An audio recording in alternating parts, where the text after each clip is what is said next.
So on Sunday, we had the Bahrain Grand Prix. The result was familiar. The way we got there, though, gave me hope. There's a lot to unpack here. Let's start with the podium. Lewis Hamilton won. Max Verstappen got second. Valtteri Bottas got third. And it's, again, we've seen that exact podium, like, I feel like so many times in the past. But it was actually very tense and very exciting. The way we got there. It's the first time in forever that I was watching an F1 race going, man, Red Bull genuinely has the pace to challenge Mercedes. I was convinced watching, like, oh, man, Red Bull might win this thing. Like, they really have an actual shot. And for the final 5 laps of the race, Max was right behind Lewis. Now, catching up to somebody and then passing them, it's two different things. And Max, in the end, could not get past Lewis. But here's the thing. I don't really care whether or not Lewis wins. I just want it to be close. I want to be convinced that Red Bull has a legitimate shot to win.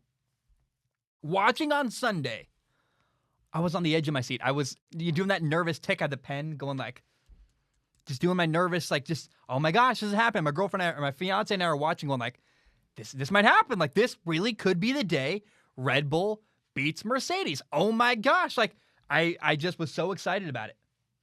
And I can't say it enough. I thought Max had a chance, and it was the first time I've ever watched Red Bull and thought, Red Bull has the pace to beat Mercedes. This is going to be a different year. And it just made me very excited, full of hope. And the reason why Max lost to Lewis Hamilton, in my opinion, is that Lewis did an early pit stop on lap 14. He undercut Max Verstappen. And it took Red Bull a while to respond. They waited 4 more laps before they brought in Max to do a pit stop. And so Lewis is on fresh tires. It gave him 4 laps to close the distance between him and Max Verstappen. And so because of that undercut, because of the poor response by Red Bull lost track positioning. And Mercedes won because of tire strategy. But I love that. The fact that they won because of tire strategy, it's a different way for Mercedes to win. It wasn't just sheer power. It wasn't like Mercedes had the clear, obvious best car. Hallelujah! Competition! I love it. I'm like, yes! I don't care! Lewis Hamilton won. Great! Was it fun? Was it amazing? Was it enjoyable? Was it tense? Was it exciting? It was all those things. That is why I watch sports. That I loved it, man. I'm watching on the edge of my seat, coming down to the final moments, Max and Lewis, bumper to bumper, something like, oh, yes, it's going to happen. And it didn't happen. But I don't care. It's the thrill. It's the chase. It's the thought that it might happen. That, to me, made it my favorite race in a long time. That the long tension. Is Max going to catch him? Then Max gets up to him. He catches him. Will he pass him? He does pass him, but then he passes illegally, so he's got to give it back to Lewis Hamilton, try to do it again, and by then his tires are ruined. It's like, oh, the drama. It's amazing.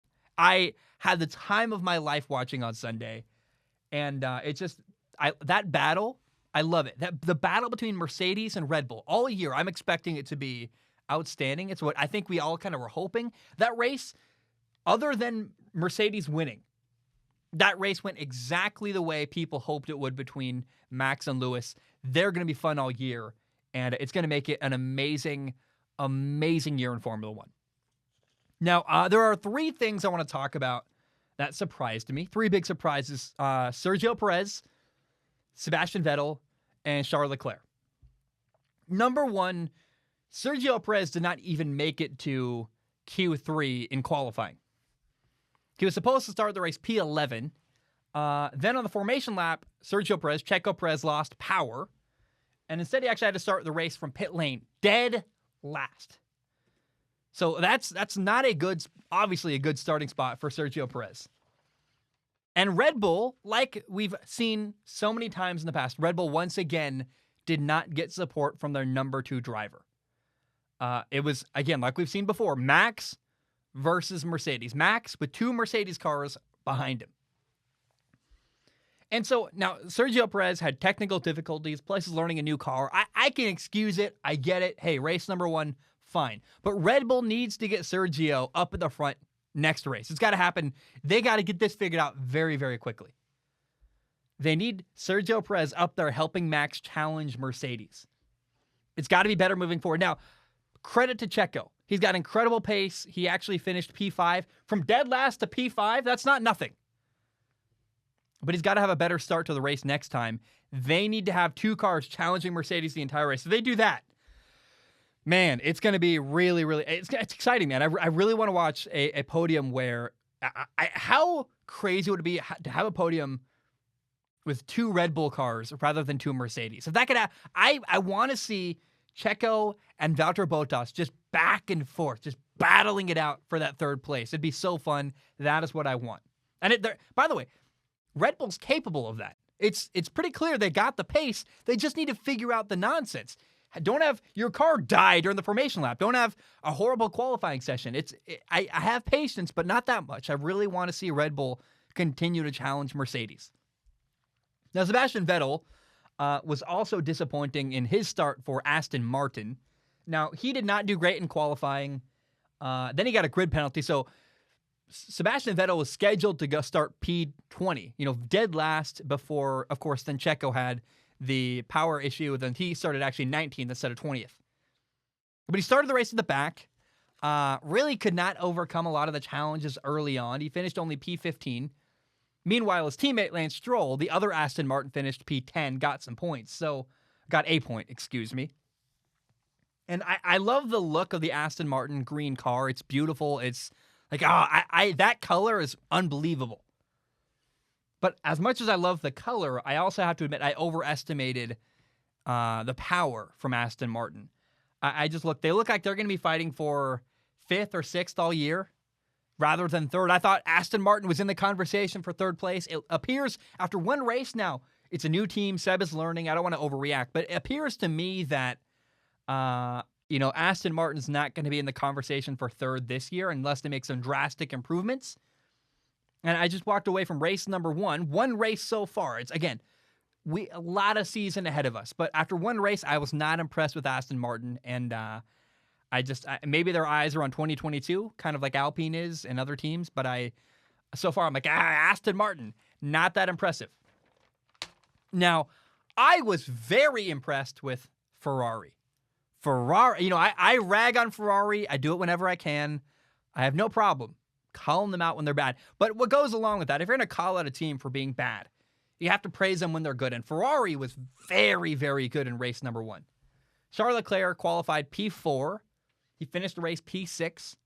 And Ferrari versus McLaren is going to be a really, really fun battle all year. McLaren finished. Lando Norris got P4. Daniel Ricciardo got P7. Ferrari, Charles Leclerc got P6. And Carlos Sainz got P8. So 4-7. 6-8. I mean, they are just neck and neck between the two, kind of straddling each other. And Ferrari and McLaren are going to duke it out this year. That battle for 3rd in the Constructors' Cup is going to be fantastic. And I expected McLaren to look that good. I did not have that kind of expectations for Ferrari based on how bad they were last year, based on my lack of respect for Mattia Binotto, the team principal. I'm like, I don't think it's going to work. So far, one race in, I look very, very wrong. I walked away very impressed with Ferrari, man. They had good pace, and it's going to be, Lando and Danny Rick against Charles Leclerc and Carlos Sainz. That's a really fun battle. And McLaren Ferrari, man, it's going to be back and forth all year. And I was when Carlos Sainz left McLaren for Ferrari, I went, that's a bad move. Like, what, dude?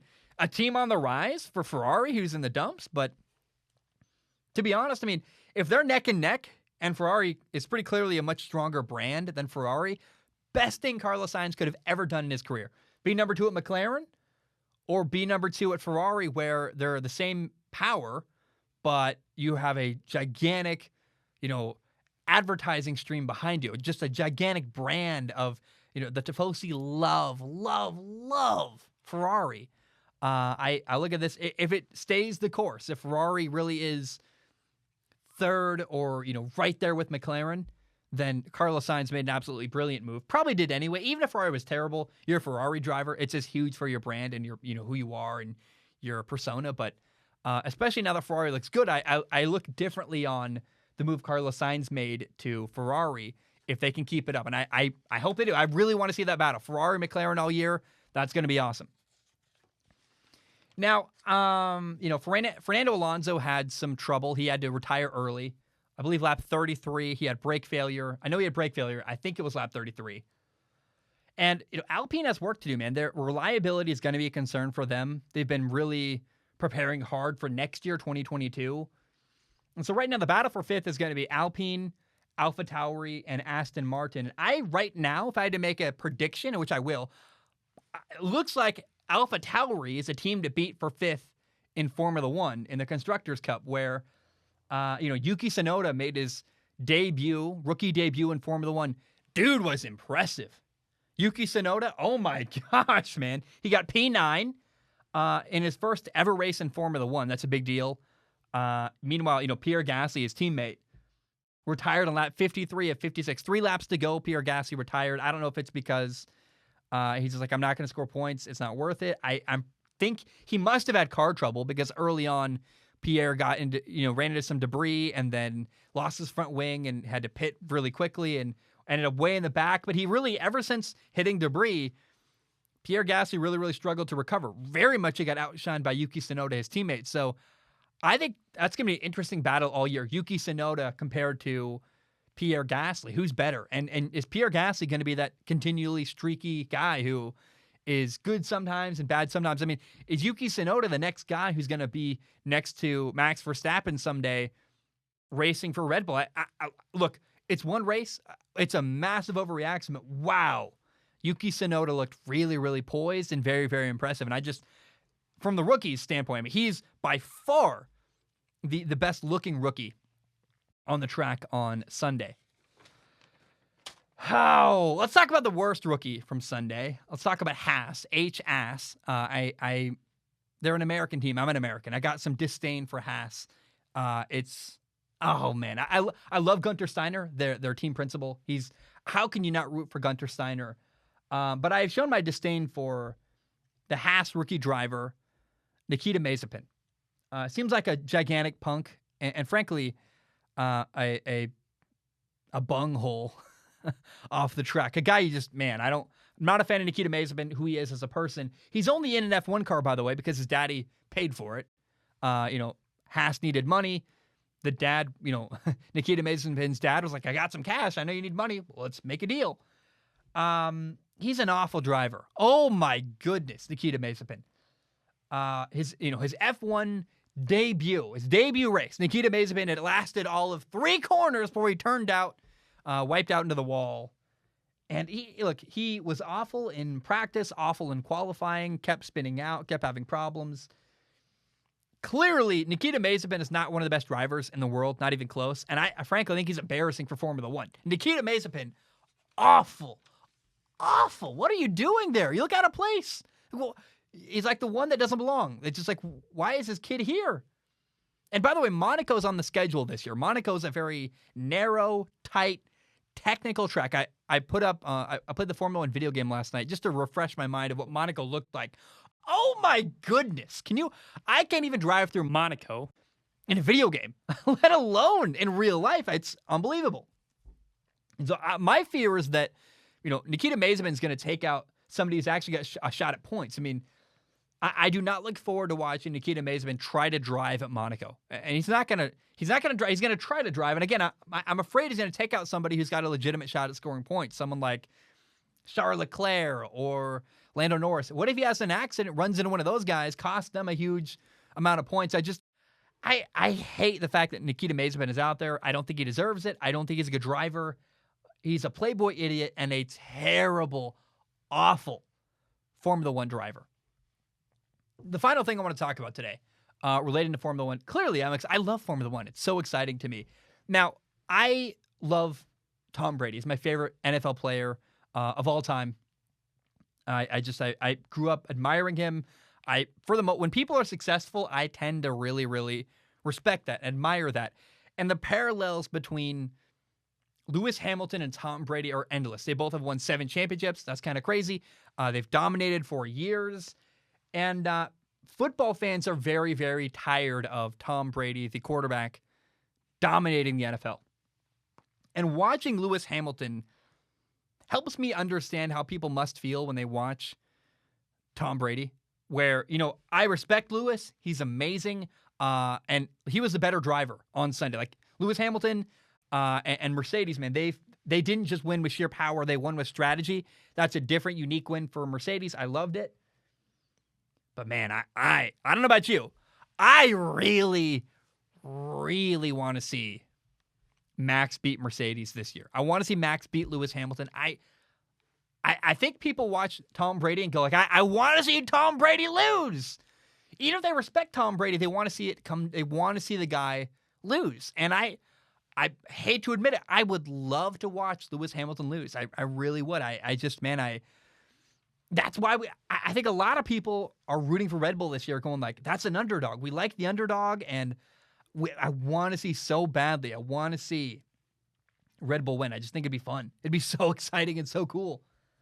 And either way, I mean, the tension, the chase, it's going to be an amazing F1 season, but I just, man, I would love to see it. I mean, I think it's interesting. Even Tom Brady, I love Tom Brady more in Tampa Bay as an underdog than he was in New England. I really like when people are underdogs, and I think Red Bull's the underdog story this year, and it'll be fun, man. A lot of stuff happened. I remember there was that moment where, Max passed Lewis Hamilton. They had to give the spot back, and the conversation then became like, should he have waited longer to give the spot back? He illegally passed Lewis, so he had to give it back.